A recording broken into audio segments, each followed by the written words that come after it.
शहर के बाहरी हिस्से में एक कंपनी थी जिसमें रामदयाल जी मैनेजर थे और वो अपने बीवी बच्चों के साथ शहर से कुछ ही दूर पर रहते थे। वह रोज सुबह काम पर निकल जाते और देर शाम को घर लौटते। एक बार चोरों ने रामदयाल जी के घर में चोरी करने का मन बनाया। चोरी करने के 2-4 दिन पहले से ही उनके घर के आसपास चक्कर लगाने लगे और उनकी गतिविधियों पर नजर रखने लगे। एक दिन चोरों ने एक अजीब सी चीज देखी। रामदयाल जी जब शाम को घर लौटते तो वह घर में घुसने से पहले बगीचे में लगे आम के पेड़ के पास जाकर खड़े हो गए। उसके बाद उन्होंने अपने बैग में से एक एक करके कुछ निकाला और पेड़ में कहीं डाल दिया। चूँकि उनकी पीठ चोरों की तरफ थी इसलिए वे ठीक से देख नहीं पाए आखिर रामदयाल जी ने क्या निकाला और कहाँ डाला। खैर, इतना देख लेना चोरों के लिए काफी नहीं था। उनकी आंखें चमक गईं। उन्होंने सोचा कि जरूर रामदयाल जी ने वहां कोई कीमती चीज या पैसे छुपाए होंगे। रामदयाल जी के अंदर जाते ही चोर थोड़ा और अंधेरा होने का इंतजार करने लगे और जब उन्हें तसल्ली हो गई कि रामदयाल जी और उनका परिवार सब खा पी कर सो गए हैं तो वे धीरे से बाउंड्री कूदकर उनके घर में दाखिल हो गए। बिना समय गवाए वे आम के पेड़ के पास गए और रामदयाल जी की छिपाई चीज ढूंढने लगे। चोर हैरान थे। बहुत खोजने पर भी उन्हें वहां कुछ नजर ही नहीं आ रहा था। वे समझ नहीं पा रहे थे कि रामदयाल जी ने किस चतुराई से चीजें छिपाई हैं कि इतने शातिर चोरों के खोजने पर भी वे मिल नहीं रही हैं। अंत में हार मानकर चोर वहां से चले गए। अगले दिन वे फिर छुपकर रामदयाल जी के ऑफिस से लौटने का इंतजार करने लगे। रोज की तरह रामदयाल जी देरी से घर लौटे। आज वे भी अपने घर घुसने से पहले उसी आम के पेड़ के पास गए और अपने बैग से कुछ चीजें निकालकर उसमें डाल दी। एक बार फिर चोर सबके सो जाने के बाद पेड़ के पास गए और जी जान से खोजबीन करने लगे, पर आज भी उनके हाथ कुछ नहीं लगा।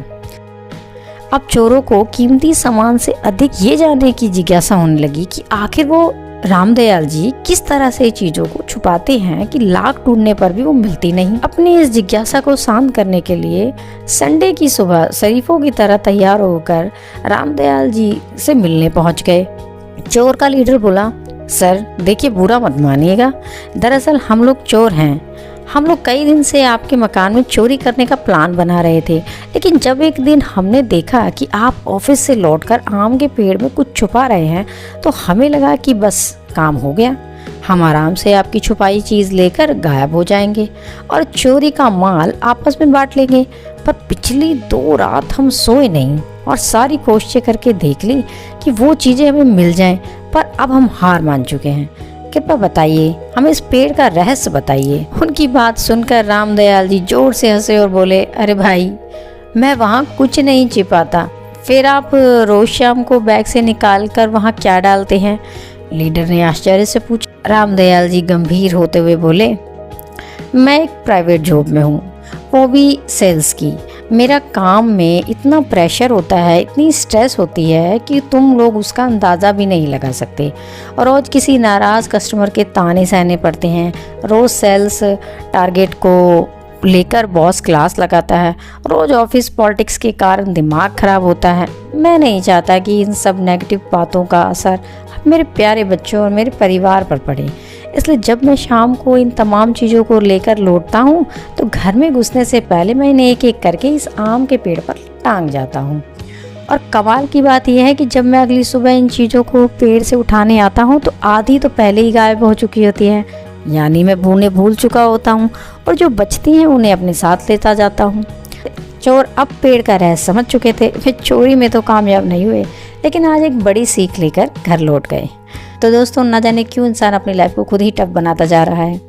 पहले के लोग जहाँ सुख सुविधाओं के कम होने पर भी खुश रहते थे, टेंशन फ्री रहते थे, आज सब कुछ होने पर भी एक स्ट्रेसफुल लाइफ जी रहे हैं। इस कंडीशन को रातों रात बदला तो नहीं जा सकता, पर एक काम जो हम तुरंत कर सकते हैं वो है अपनी स्ट्रेस का असर अपने परिवार पर ना पड़ने दें। और अगर स्टोरी अच्छी लगती हो तो चैनल को सब्सक्राइब ज़रूर कीजिएगा।